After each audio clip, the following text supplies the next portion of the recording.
Hey everyone! Today I'm going to bind one of my Get Wicked placemats, and I thought you'd like to see how I do binding, and along with that, mitering corners as I put the binding on. I've already cut the fabric that I needed.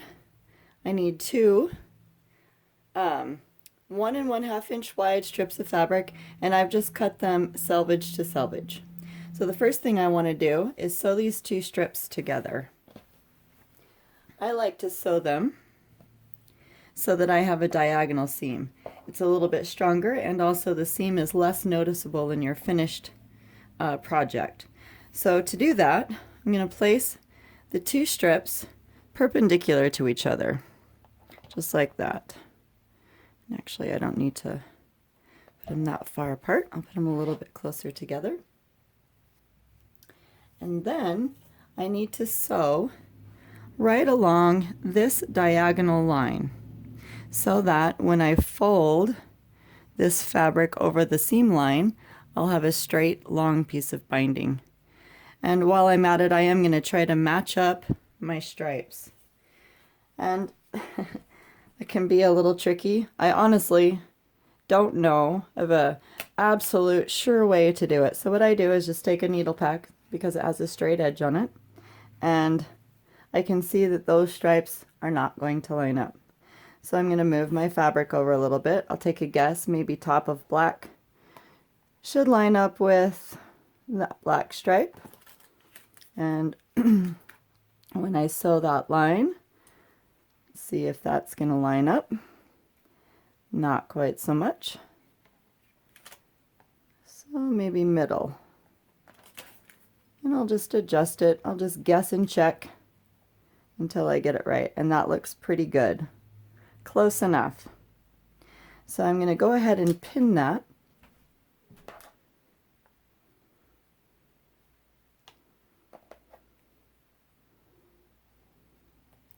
And if it helps you, you can use some tailor's chalk or a fabric marking pen to just draw a straight line that you will stitch down for your seam.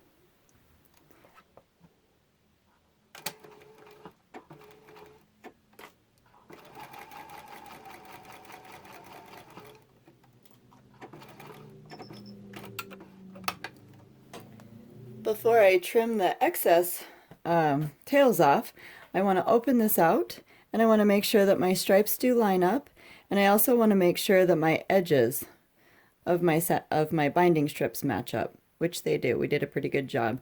So now I can trim the tails off. I don't know why I like to use a ruler to do this. You could just trim it by hand with a little pair of scissors, but just do that. And then I'll take it to the ironing board, and I will press that seam open. Once you've pressed your seam open, you can just trim off the little kitten ears, little points, and we're almost ready. We just have one more step to prepare this binding. The last thing I need to do is press 1/4 inch of fabric under all the way along the strip without burning my fingers. I'll go attempt that. Once you've pressed one long edge of your binding strip under 1/4 inch, we're ready to sew it to your project. I should mention I cut this on the straight grain. If you prefer a bias strip for your binding, by all means use it. Sometimes the fabric will look better cut on the bias. It depends on the way you want your stripes to go. If you prefer a double folded bias binding, you're absolutely welcome to use that too. This is just the one that I like to use for my projects. So I'm going to take my binding strip, and I'll probably start on the bottom. I like to start on the bottom because I feel like it kind of hides the seam a little bit better. Although in this case, I've got another seam, and who knows where that's going to end up. I'll want to check that and make sure that it doesn't end up on a corner. I'll want to stitch the unfolded edge to my placemat, and I want to leave a nice long tail to begin with so that I have plenty of fabric to work with when I'm ready to finish my binding. So I'm going to give myself even a little bit more. And before I start sewing, I will do a quick little check, just an estimation to make sure that that other seam that we sewed a little while ago doesn't end up in one of the corners. It's so hard to make a corner look nice if you've got a seam in there. Okay, so quick check. So I'll start sewing about here. Here's my corner. I'm going to turn it. I'm going to turn it. Ooh, that seems awfully close to that corner, so I'm going to pull it back just a little bit.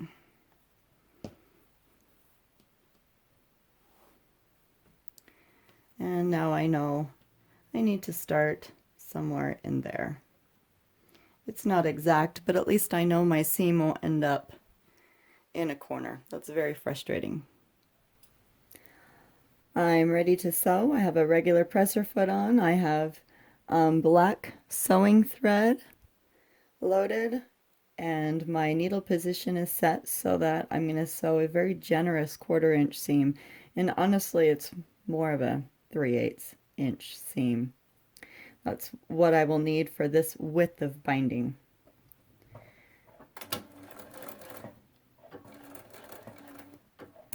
And I'm going to sew so that my binding, the raw edge, is even with the edge of my placemat.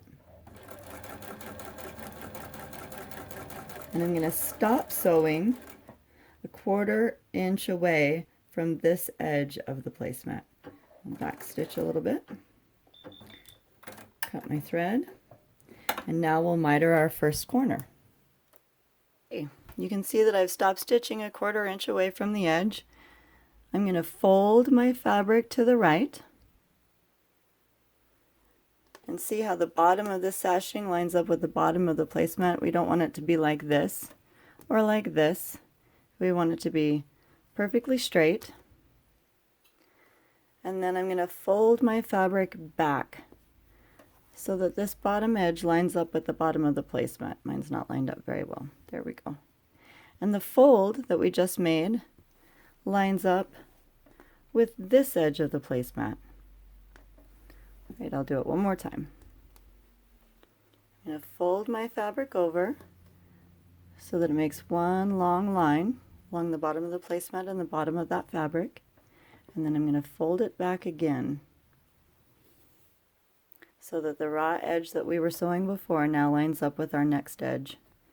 And the fold lines up with the edge we've already sewn. Now I'm going to put this back in my machine and I'm going to start sewing from the very top with that 1/4 inch or 3/8 inch seam. Generous 1/4. Okay, next edge. Starting at the very, very top. Back stitch. And sew right down the edge. Make sure that the raw edge of the binding is lined up with the edge of your placemat.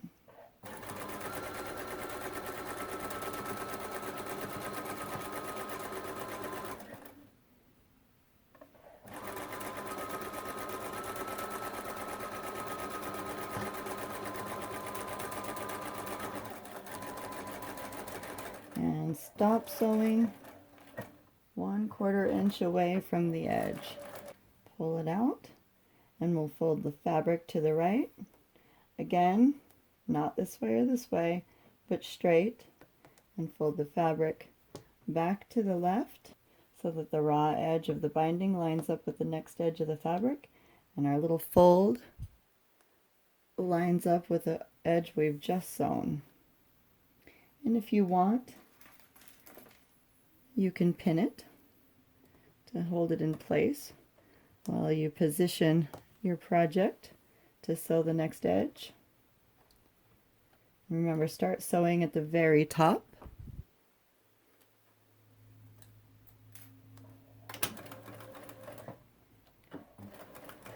Back stitch.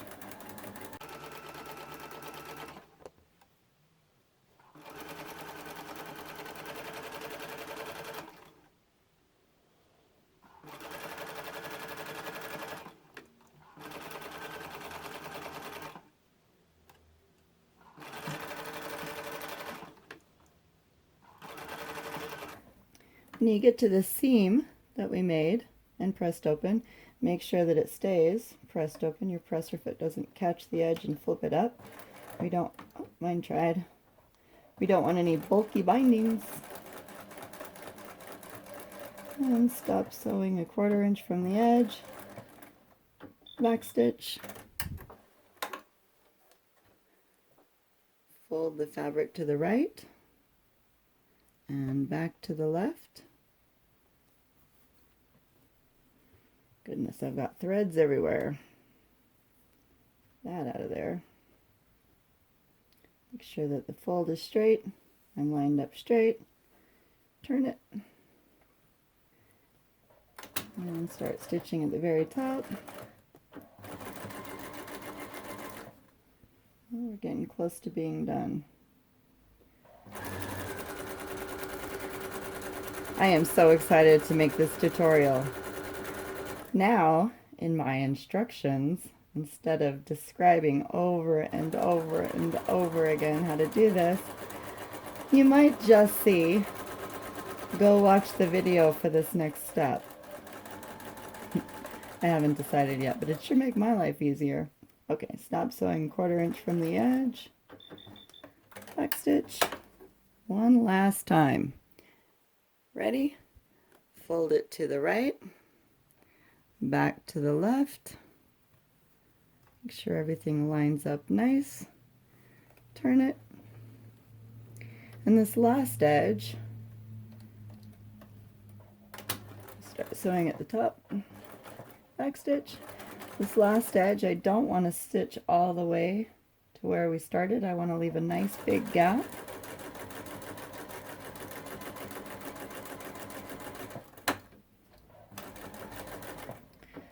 So we'll stop about there. All right, this is the fun part, and then we're almost done with the binding on the front. So I've got a nice big gap, happy day, and I'm going to take one of the binding tails and I'm going to unfold the part that we pressed earlier, and I'm going to fold it to the left. And notice I have a nice gap here. I kind of want this seam to be right in the middle to give me the most room to work with. You'll see what I mean in a minute. I'm going to fold it to the left so that it is perpendicular to the tail, and the stripes really help me. I can tell that it's not like this or like this, just straight across. Stripes always help me line that up. And I'm going to take a little iron. You can use your regular iron if you want, but I'm going to use this mini iron that I love, and I'm going to just press that fold. Rid of that thread.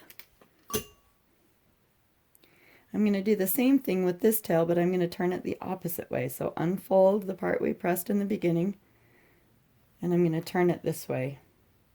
Now it seems like, truly, that we should fold it so that those edges match up.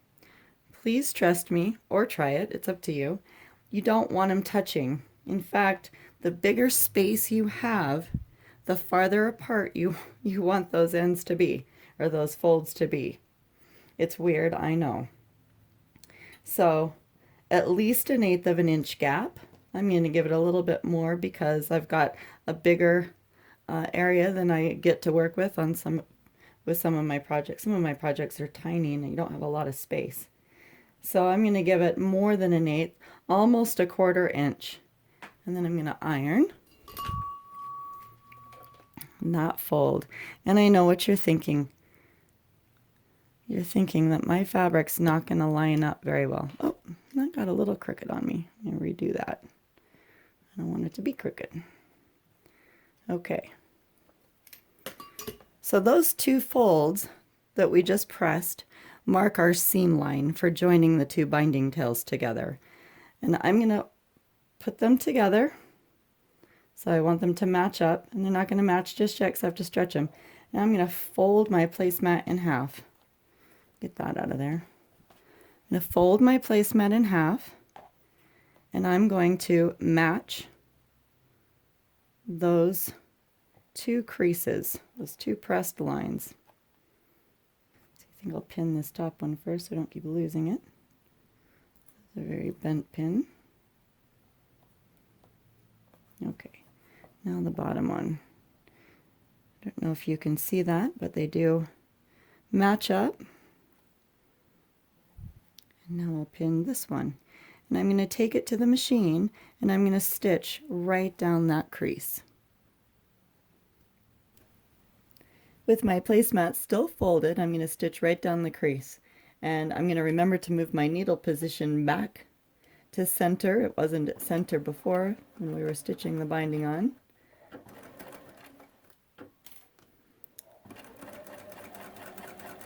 And if it's hard for you to see the crease, you can always use some tailor's chalk or a marking pen if you want.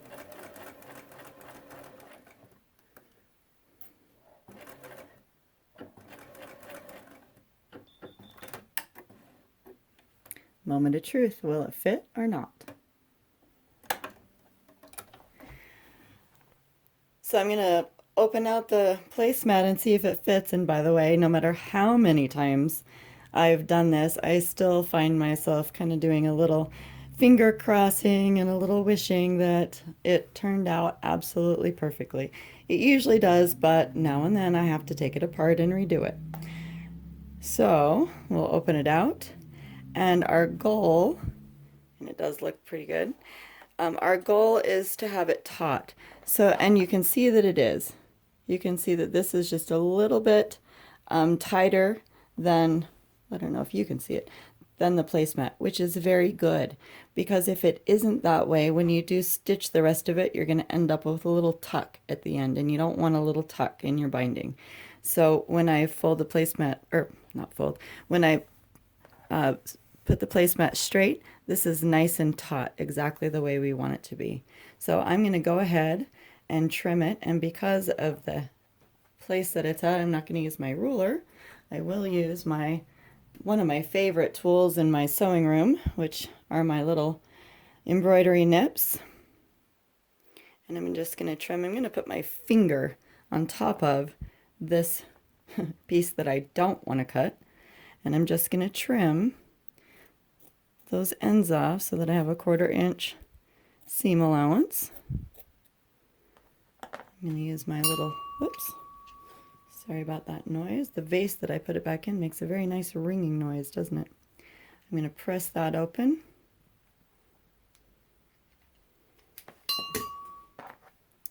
And I'm going to trim those little tips off.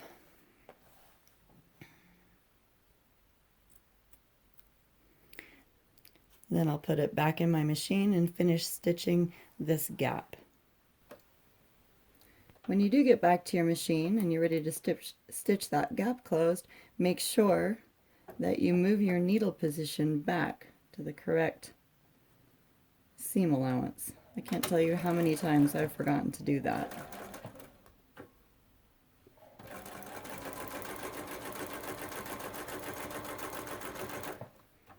Make sure that our pressed seam allowance stays open.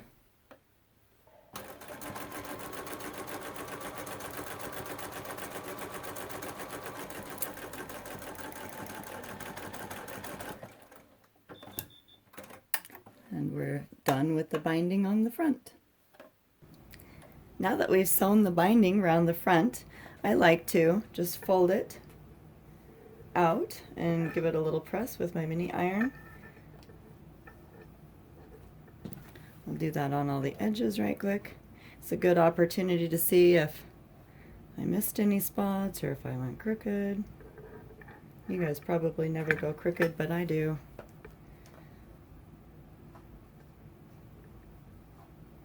You see a whole lot of threads I get to cut.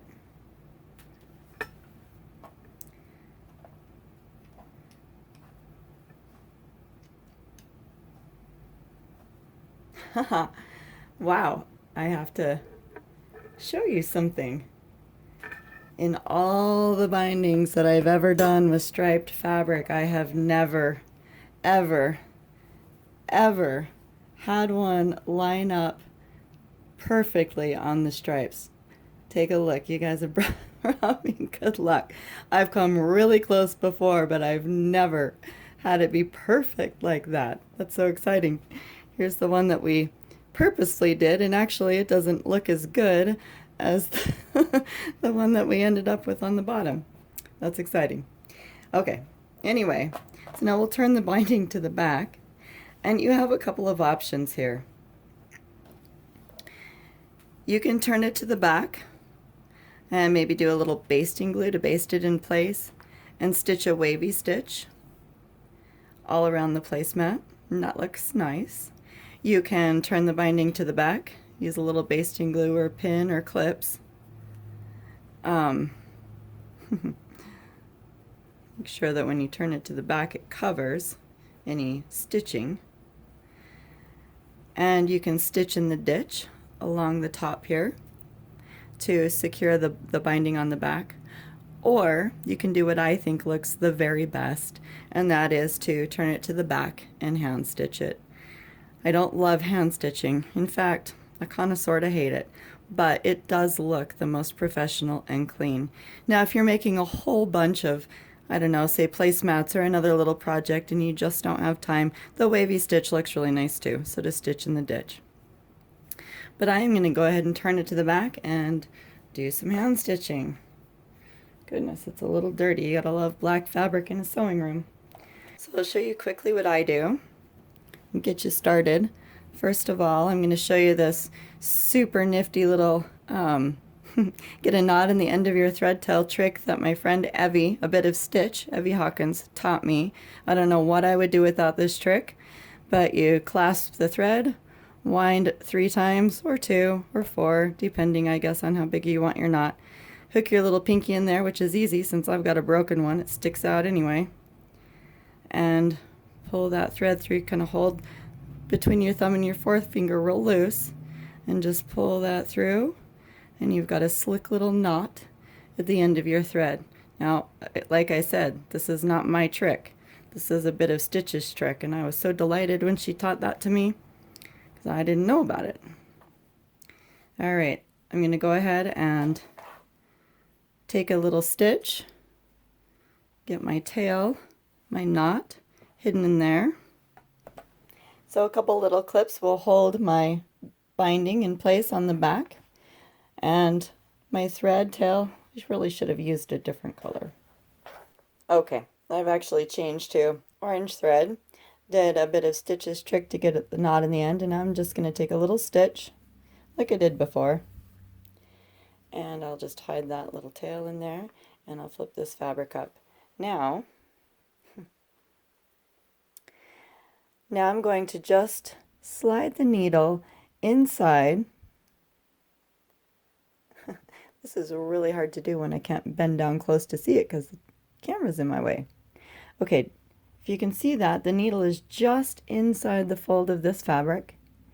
And now I'm going to take a little tiny bite of this back fabric, and I'll bring my needle up down in between these 2 layers because I don't actually want to see my thread. And even though I'm using orange thread, if I've done this properly, you still shouldn't be able to see it. And you can't for that one little stitch. Let me do it again. Move my clip down a little bit. Okay. Oops, into this fabric. So there's the end of my needle. I'm going to take a little bite just out of this fabric that's on the back, not through the whole thing. I certainly don't want to see it on the front, and back into that fabric.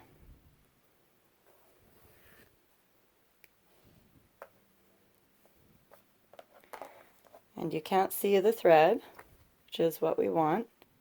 And I'll continue hand stitching the binding along the back of the placemat. When I get to a corner, I'm going to hold it like I've stitched all the way down, and then I'm going to just, and you want this little tip to go all the way to the edge, and then you'll fold it over, and you'll have a very nice pointed edge on the back, which will look really nice on the front. Well, I spent some time last night watching Netflix and hand sewing the bindings to the backs of my placemats, and I thought you might like to see how they turned out. So here's the one that we made together. Hopefully you can see that the corners look nice and sharp on the back and on the front. I'm glad this set is done. I had a really good time making it. Here's another one that I finished. My trick-or-treat placemat. My bats, cats, witches, and hats. My double double toil and trouble, fire burn, and cauldron bubble.